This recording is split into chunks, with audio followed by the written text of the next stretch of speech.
सब। मैं Sushma Kuhad SK blogs में आप सभी का बहुत बहुत स्वागत है। उम्मीद करती हूँ कि आप सब बिल्कुल ठीक होंगे और अपने अपने घरों में बहुत खुश होंगे और सुरक्षित होंगे। तो फ्रेंड्स, सुबह की चाय पीने के बाद अब मैं यहाँ पर दही को भिगो रही हूँ और अभी दही को भिगो के मक्खन और लस्सी को मैं साथ के साथ फ्रीज में रख दूंगी, क्योंकि फ्रेंड्स गर्मी का मौसम है, अगर लस्सी बाहर रह जाती है तो ये खट्टी हो जाती है। इसलिए मैं दही को भिगो के मक्खन निकाल के दोनों चीज़ों को साथ के साथ फ्रीज में रख देती हूँ। और अभी दही को भिगोने के बाद फिर मैं एक ब्लॉग वीडियो को अपलोड पे लगाऊंगी, क्योंकि अभी मैंने वीडियो अपलोड नहीं लगाई है। लगभग मैं 8 से सवा 8 बजे तक वीडियो अपलोड पे लगाती हूँ और झाड़ू लगाती हूँ, तब तक मेरी वीडियो भी अपलोड हो जाती है। तो फ्रेंड्स, वीडियो मैंने अपलोड पे लगा दी है। वीडियो अपलोड होगी तब तक मैं सारे घर में झाड़ू लगा देती हूँ, क्योंकि साफ़ सफाई करने में भी टाइम लगता है और वीडियो अपलोड होने में भी टाइम लगता है। तो जब तक मैं झाड़ू लगाऊंगी तब तक मेरी ब्लॉग की वीडियो अपलोड हो जाएगी।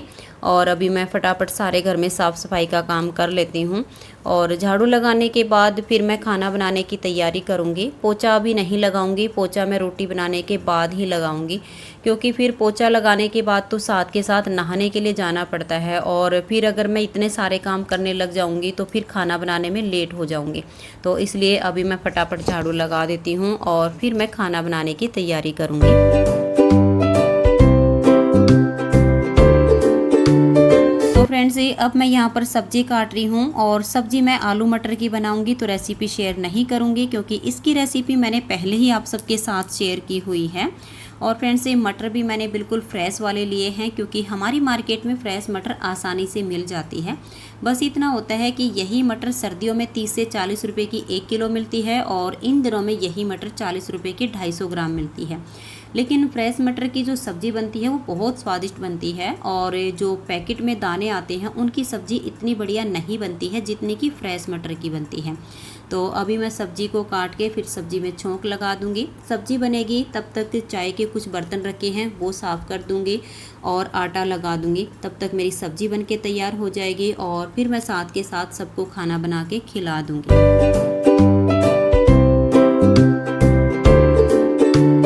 से अपने सब काम से फ्री होने के बाद अभी मैं नहा के आई हूँ, तो बालों में कंघी कर ली है और अब मैं चोटी बना रही हूँ।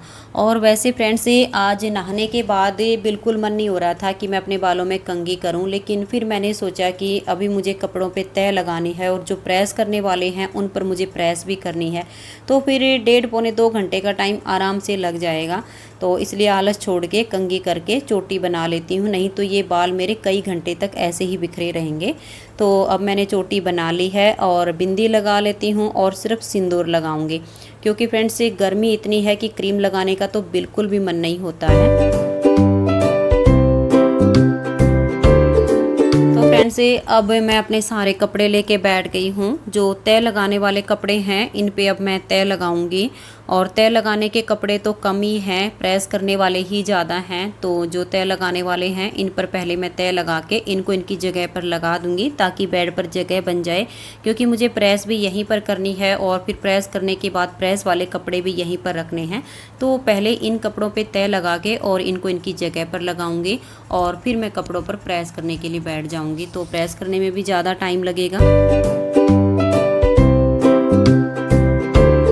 इस टाइम सारे कपड़े जो घर में डेली पहनने के हैं वो प्रेस हो चुके हैं। तो इनके कुर्ते पजामे मैंने दरवाजे के पीछे टांग दिए हैं और अपने और इनकी दादी जी के अलमारी में रख दिए हैं। यहाँ पर इस टाइम सिर्फ 3 जोड़ी कुर्ते पजामे बचे हुए हैं, क्योंकि ये बिल्कुल न्यू हैं, ये अभी सिलवा कर लाए थे। वैसे वहाँ से इन पर प्रेस होकर आई थी, लेकिन मैं ऐसे ही पहनने के लिए नहीं देती हूँ। जब भी इनके कपड़े बाहर से सिल कर आते हैं तो पहले मैं उनको धोती हूँ, फिर प्रेस करके और बाद में पहनने के लिए देती हूँ। और वैसे इस टाइम डेली पहनने के लिए मैंने इनके 8 जोड़ी कुर्ते पजामे हैं जो लगाए हुए हैं और 2 कुर्ते पजामे बिल्कुल न्यू पहले से ही रखे हुए हैं और 3 ये सिल कर आ गए हैं। तो 5 जोड़ी कुर्ते पजामे इनके ऐसे हो गए हैं कि जैसे कहीं बाहर जाना पड़े तो कोई भी कुर्ता पजामा उठाए और पहन कर चले जाएं।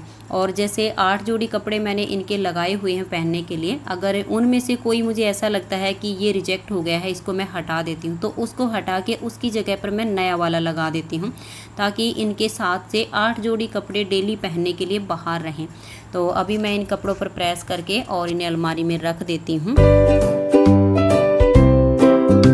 फ्रेंड्स ये शाम 5 बजे का टाइम है और अभी हम दोनों बैठकर चाय पी रहे हैं।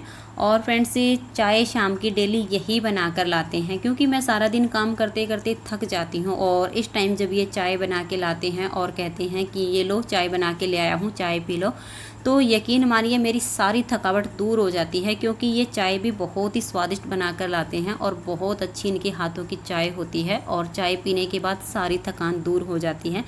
तो फ्रेंड्स आप सब भी आ जाइए और हमारे साथ बैठकर शाम की चाय पी लीजिए, बिस्किट खा लीजिए। और चाय पीने के बाद 1-2 काम है वो करूँगी। काम से फ्री होने के बाद आप सबके साथ बैठकर थोड़ी सी देर बात करूँगी। हेलो फ्रेंड्स, कैसे हैं आप सब? हम सब तो बिल्कुल ठीक हैं और उम्मीद करती हूँ कि आप सब भी बिल्कुल ठीक होंगे और अपने अपने घरों में बहुत खुश होंगे और सुरक्षित होंगे। तो फ्रेंड्स मेरी एक सब्सक्राइबर ने मुझसे कमेंट्स करके ये पूछा है कि आपके जो सूट रिजेक्ट हो जाते हैं, जिनको आप पहनना छोड़ देती हैं, उन सूटों का आप क्या करती हैं? क्योंकि मेरे पास भी बहुत सारे सूट इकट्ठे हो गए हैं, तो समझ में नहीं आता है कि अब इन सूटों का क्या करूं।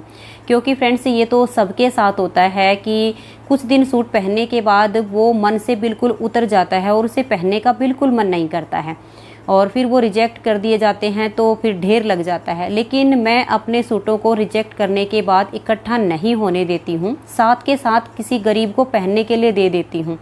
जैसे कि कुछ मांगने वाले आते हैं, उनको दे देती हूँ कि हाँ ये इन सूटों को पहन लेंगे। और सर्दियों में जो हरा साग बेचने वाली आती हैं, तो उनको दे देती हूँ, क्योंकि वो उन सूटों को खुश होकर लेती हैं और पहन लेती हैं।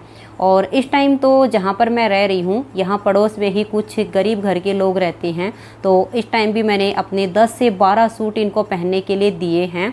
और अभी 2 सूट से मेरा मन बिल्कुल भर चुका है। एक तो ये जो मैंने पहना हुआ है इससे, और एक मेरा ग्रे कलर का सूट है जिसकी लाइनिंग वाली सलवार है, उससे भी मेरा मन बिल्कुल ही ऊब गया है। ये दोनों सूट भी मैं 1-2 बार और पहन के और इनको ही दे दूँगी पहनने के लिए। और जब मैंने इनको अपने सूट दिए पहनने के लिए, तो ये बहुत खुश हुई और बहुत खुश होकर इन्होंने मेरे सूट लिए कि हाँ हम इनको पहन लेंगे। और मेरे बच्चों की भी थी, कुछ जीन्स पैंट थी, कुछ टी शर्ट थी, कुछ शर्ट थी, वो भी मैंने इनको ही दी हैं कि इनके बच्चे पहन लेंगे। 1-2 जोड़ी बच्चों के जूते थे, वो भी मैंने इनको ही उठा के दिए हैं। क्योंकि फ्रेंड्स ये ज़रूरी नहीं होता है कि जो चीज़ें हमारे काम की नहीं होती हैं तो वो किसी के भी काम की नहीं होती हैं। तो जिन सूटों से मन ऊब जाए, उनको पहनने का बिल्कुल मन ना करे, उन्हें किसी को दान में दे दीजिएगा। अगर आपके पास पड़ोस में कोई गरीब हैं जो आपके सूटों को पहन सकता है, तो उनको दे दीजिए। या फिर जैसे कि मांगने वाले आते हैं, उनको दे दीजिए। और साग बेचने वाली आती हैं, उनको दे दीजिए। अगर ये सब पॉसिबल ना हो तो आप उन सूटों को अनाथ आश्रम में दे दीजिएगा, क्योंकि अनाथ आश्रम में पुराने कपड़ों की बहुत ज़्यादा ज़रूरत होती है, वहाँ उन लोगों के पहनने के काम आ जाएंगे। लेकिन फ्रेंड्स ये देने से पहले आप एक बात का ध्यान रखिएगा कि कोई भी सूट फटा हुआ ना हो, मैला ना हो, क्योंकि हम ऐसे कपड़ों को ही दान कर सकते हैं जो फटे हुए ना हों और मैले ना हों। तो इस तरह के आपके सूट हों तो आप उन्हें अनाथ आश्रम में दे सकती हैं। तो मैं तो अपने सारे सूट किसी न किसी को पहनने के लिए दे देती हूँ, ढेर लगा के नहीं रखती हूँ, क्योंकि मुझे तो खुद को भी अच्छा नहीं लगता है कि नए सूट भी रखें और पुरानों का भी ढेर लगा के रखूँ। नहीं पहनने हैं तो किसी को दे देती हूँ। तो इस टाइम मैंने अपने 5 से 6 सूट सील लिए हैं, तो मैंने अपने पुराने सूट निकाल दिए हैं अलमारी से। सिर्फ 2 सूट बचे हैं, एक ये मैंने पहना हुआ है और एक मेरा ग्रे कलर का है। तो 1-2 बार और पहन के इनको भी मैं दे दूँगी। और मेरी एक सब्सक्राइबर ने बहुत ही सुंदर डिज़ाइन की व्हाट्सएप पर पिक भेजी थी, उसे मैंने बना लिया है। ये देखिए बहुत ही प्यारा सा ये डिज़ाइन है और इसकी वीडियो भी मैंने बना करके कंप्लीट कर ली है। इसकी वीडियो मैं कल नीटिंग कोर्स और नीटिंग लेसन दोनों ही चैनल पर अपलोड करूंगी। अगर आप सब में से किसी को भी ये सुंदर सा डिज़ाइन बनाना सीखना हो तो आप नीटिंग लेसन और मेरे नीटिंग कोर्स चैनल पर इसकी वीडियो देख लीजिए। आपको कल व्लॉग के बाद इस डिज़ाइन की वीडियो दोनों ही चैनल पर मिल जाएगी।